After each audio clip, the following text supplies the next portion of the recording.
PB 31 and the 21. I'm Denise Harris Yitzi, and I'm so glad that you joined me tonight. Tonight, I am so excited because we are in a series that's been called From Chaos to Calm. And we talked about really kind of taking back ownership and control of things that seem absolutely and radically out of control at this season of time with the COVID-19. And so even if you are watching this video later when this season is over, these tools, these resources that we have been talking about during this time are going to be assets and tools in your toolbox that are going to help you be a successful Proverbs 31 woman in the 21st century. So anyway, let's get to it tonight. Like I said, we are going to talk about the power and the impact of meal planning and meal prep. Now, I know that sounds silly. I know that that sounds little, but if you can understand the value of what this practice can do for you from a time or a budgeting perspective, it's gonna change your life, especially if you're one of those people that decide last minute, have to run to the store, come home and prep. By the time you get dinner done, cleaned up, it's 9 o'clock, especially if you have sports or activities or things that you need to do with the kids after. This is really kind of a deal breaker, and I pray that this has this kind of impact on your life. One of the things, hi Penny, well, hi Jane. One of the things that I say when I'm doing like coaching or training or mentoring with people is responsibility is our ability to respond to what's happening to us, right? So we don't have control of what's happening around us, but we can have control of what's happening inside of us. And this piece that I'm going to talk about tonight is absolutely one of those areas that you can take control over, that you have responsibility for, probably already in your daily and weekly activities. And so in this video, what we're going to talk about is the planning stage. We're going to talk about the shopping phase. We're going to talk about the preparation phase, and then bringing it home. So let's talk about this. If I was going to say that this was going to fall into a category, I would say this is going to help you in time management, and it's going to help you in budgeting. And I'm going to give you statistics in just a minute that I think will really surprise you.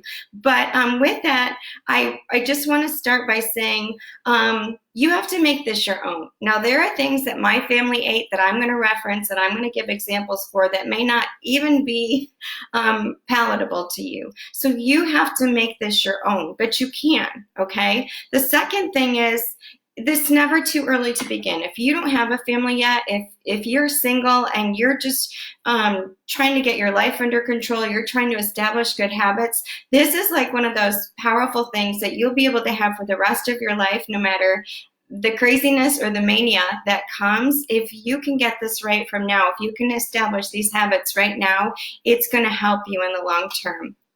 So let's talk about the power of meal planning and meal prep.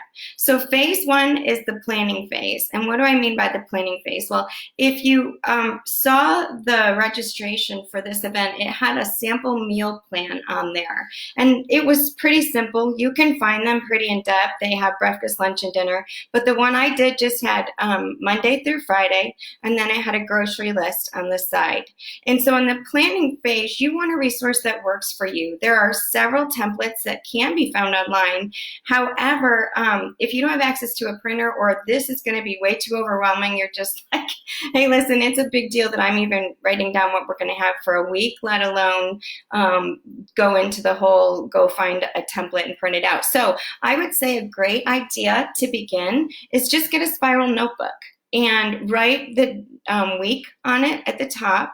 And you're going to want to make sure, the benefit and the thing I was thinking about the spiral notebook is you're going to have it as a reference point to kind of flip back and look at some things that you did that worked, some of the things that your family liked, and it's kind of consolidated in one place, and you can also take that to the grocery store with you.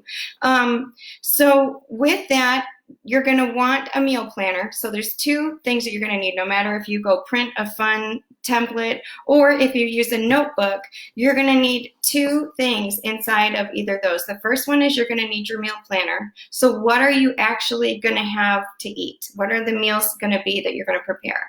And the second thing is your grocery list. So even if you just want to draw a line down the middle of the page and put those things on the other side, that works awesome, okay?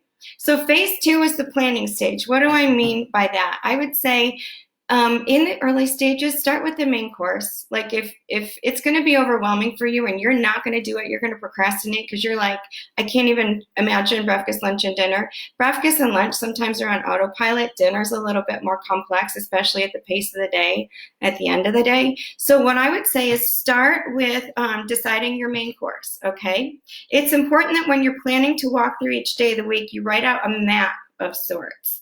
Some of this will depend on storage space you have, and once the meals are prepped, and the budget that you have, right? So what you're going to buy and what you're going to eat may be determined by those two things as far as space and storage that you'll have to put it away, and then also the budget that you have to spend on it. At any rate, I would encourage you to have a meal plan that will allow you to cross over 2 meals in a week. What do I mean by that? So if we had spaghetti and meatballs one night, then another night we could have had meatball subs. If we did spaghetti and meat sauce on one night, we could do chicken parm on another because I've already made the pasta, it's already done. So that's what I mean by crossover meals, where you are going to be able to use the sides, or you're going to be able to use a component of it for more than one meal. That's going to be really good even when you come to prep. So let me give you an example of what I would have written down. So if I was writing out my meal plan, I'm thinking of stuff that I would need to go buy on my grocery list. So I might need a 5-pound, depending on how much burger we're eating that week or what I selected, I may need a 5-pound roll of burger, or I may need 2. But in that, these might be some of the things I would have pulled out of it. So we probably would have had tacos one night. We could have had chili. We could have had spaghetti and meat sauce. You could make hamburgers out of that. What I do sometimes is I make my hamburger patties out of the same meat. If I was going to do a meatloaf, I would just section it out. So I just have to mush it and put it together once, and then I compartmentalize it. So that's the first thing. With burger, I would say this: cook it all at the same time. And we're going to get to that on prep day. But when you have something like that, it's going to be something that you can break up, you can compartmentalize, and you can have crossover meals.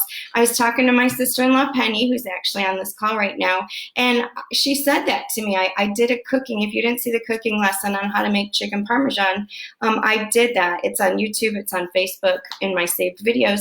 But she said that to me. She said, I was a career mom. I am a career mom. So I would have to do all my meal prep and planning. So I'm just telling you that from a standpoint of people who are successful at balancing work-life balance, this is such a great resource. And she did the same exact thing. She would compartmentalize, break it up, put it away, and then stick to it throughout the week. So I was encouraged to know that other moms and other women have caught on, and they feel it's the valuable resource that it is. Same with chicken. If I bought a rotisserie chicken, we might do chicken with potatoes and a vegetable one night, and then I might cut up the chicken that's left and have like a chicken salad where you just take salad greens and all the stuff you want to put on it and put the meat on it as a protein. You could do chicken salad, or even chicken parm.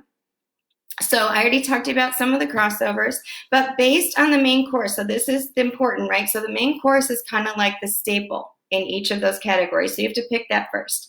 Then what you're going to want to do is you're going to want to go back and look and go, okay, what are the sides? This is going to feed into your grocery list. What are the sides that go with that? If we were having spaghetti, I would have said salad and garlic bread, right? If we were doing meatball subs, I might have said, they were going to have chips, but we needed the buns. You need to think through all of the components that you need, because what you absolutely do not want on prep day is to go get started and reach for something that's not there. So that's a really critical factor, because if you've ever done this, gone to make a cake, gone to do something, and you went to get the eggs and they were gone. You went to grab the oil and it wasn't enough. And it stalls your progress, especially in the beginning when you are creating habits and momentum and it's already uncomfortable, you're already stretching, you want to remove any stall that you can. You want to make sure that you have everything that you need. So again, take one meal at a time, think through every component that you need. If it was chili, I would say, okay, I need the chili seasoning, I need the burger, I need the beans, I need the tomatoes. I would write all that out. If I was going to do cornbread on the side, you want the cornbread. You're going to list everything out for each meal as a component on your grocery list, okay? And then that's going to just help you get ready for the next phase, which is the shopping phase. Now, this might be an incredibly new concept for those of you who have been running around like chickens with your heads cut off, going to the store every day or multiple times a day. This is going to be a super new concept for you, but it will liberate you. It will free up so much time. This goes to the time management piece, this and prep day, is if you can get this right, the shopping phase, it's gonna so help you. So anyway, the shopping phase, this is the first point, is you need to pick one day. Yes, that's what I said, one day. You need to pick one day that you're going to do shopping, and it needs to be consistent every week. So in your brain and in your calendar and in your habit patterns, you know that's the day you go shopping. I know that seems crazy, like I said, but trust me, you will thank me later for two reasons. One, the time you're going to save from running to the store. Two, the money that you're going to save. I went to look up to see how much people spend on spontaneous spending when they run into the store for something and they come out with like 2 bags later. This is what the statistics said. It said that as a population in general, we spend $5,400 a year on spontaneous purchases, and 70.5% of those purchases are on food. Okay, and that's not if you don't have your toddler in the car going, Mom, can I? And to appease you, just buy it. That's not even included in that. That's just you ran in to get something and you picked up that much other stuff over the course of the year. So that's the budgeting piece I was talking about. I know what you're thinking. What if something pops up during the week for the kids or family? Well, an occasional trip to the store is absolutely night and day different than a daily jaunt. What if your family has a want or need during the week? Well, I'll tell you what we did. We had a whiteboard in our house, and all of our kids and my husband would be able to tell you this, is that was the space that when it was time for me to build a grocery list for the week, I would not leave to go to the store until I went to that board. And it might be shaving cream. It might be, something for school. But this is the point. If it wasn't a dire need, if it was something that could wait, it did. But the benefit is everybody gets used to that system. They know that that's shopping day, and they can plan ahead and prepare as well. And so that's what we did. And it really worked for our family, and most of our kids use that to this day. Now, you can do shopping in 2 ways. You can do it the traditional way, right? You can drive to the store, get out, go in, do all your shopping, which is okay. In COVID-19, I know that because the social distancing, a better option, and even if it's a stretch for you, even if you've never tried it, there are 2 options that both are the same thing. Through online ordering, it can go into 2 directions. The first one is online ordering, where you still get to drive to the store if you need your fix to go to the store, then you can still drive to the store. But if you get in and you put in your order online, you can actually drive up and they will load it into your car for you, and you drive away. You never have to get out. You never have to fight with the lines. You don't have to worry about social distancing. The second option is home delivery. And I will tell you that is awesome. I don't do it all the time, but there have been weeks and times in my schedule that I wasn't going to get to the store. And even to go to the parking lot and wait was going to be like, I do not have time for this. And so I did the home delivery. Both of those things, in most cases, like Walmart has free, where you order and you go pick it up, that's free. Some stores have a fee that they associate with it.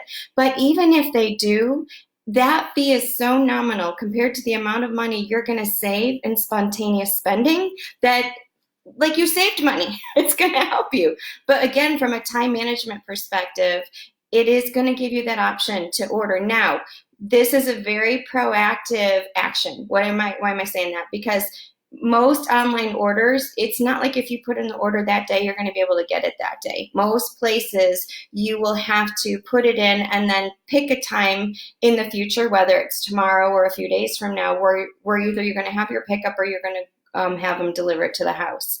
And you'll be able to see that online. I think as COVID dissipates, some of the wait times will be less. But having said that, if that's your shopping day, sit down at your computer, write everything out in time, in enough advance time that you can schedule for shopping day to be there by the time it's time for prep day. That's the key, is you need to have everything you need for prep day. Okay, so those are 2 ways for the shopping. Now, phase 3, meal prep day. Okay, the value of meal prep cannot be underestimated. Meal prep day is exactly that. It's meal prep day. And based on the course that you selected, meaning however you got your stuff, your map of how you want to make stuff, you just go to work. So this is what I do. I have my meal plan.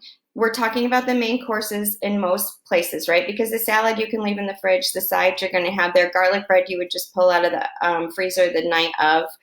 But when it comes to the things that are going to make a mess, when it comes to the things that are going to cause you to have to stop and clean up and fight, all those nights, you do that on meal prep day.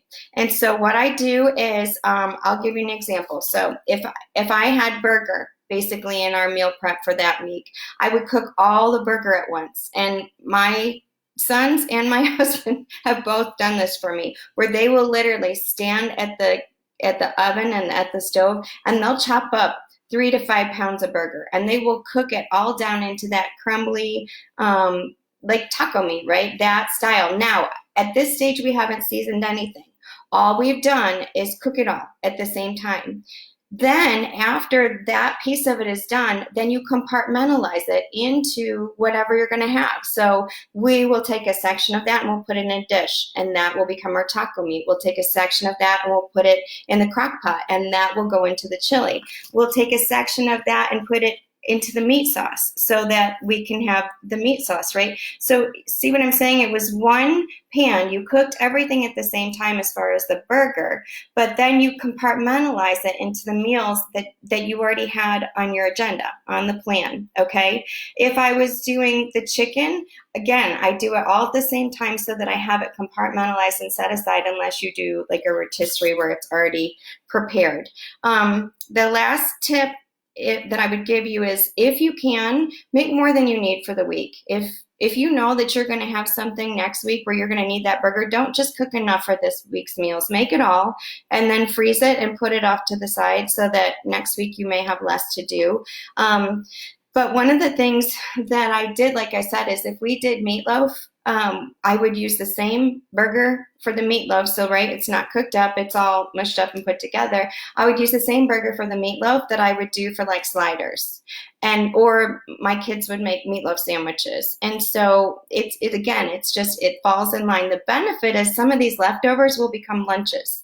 Some of these leftovers will become a leftover smorgasbord Sunday, like we talked about last week. Okay, so that's prep day. Now, the value of prep day is, think about this. You just made the mess all at the same time, and you clean it up all at the same time, and you are done for the week. For real, legit. Hand to God, it works. It works in that you didn't have all that to look forward to when you came home. You're not overloaded with helping with homework and stress and everything that's going on in the house already. And depending on the age of your kids, you already knew that morning was going to be chicken parm, and you pull it out and you put it in. You already knew that night was going to be chili, and you turn the crock pot on before you leave. You already have the cornbread done.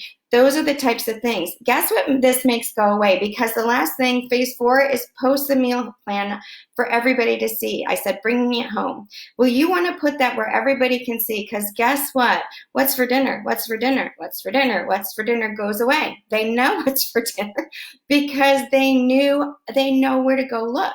And then, like I said, depending on age appropriate, you can engage them. Hey, this is what's for dinner. Can you turn it on at this time? Hey, this is what's for dinner. It's already in the fridge. Go ahead and pull it out and put it in the oven at 350. So that's the value of posting your meal plan for all to see, is it's in an obvious location. what we did is our whiteboard actually had kind of like a cork board on the other side of it. And so the meal plan was on one side and the whiteboard was on the other for the wants and needs. And so we kept those near each other. Or you can stick it on the fridge so everybody knows.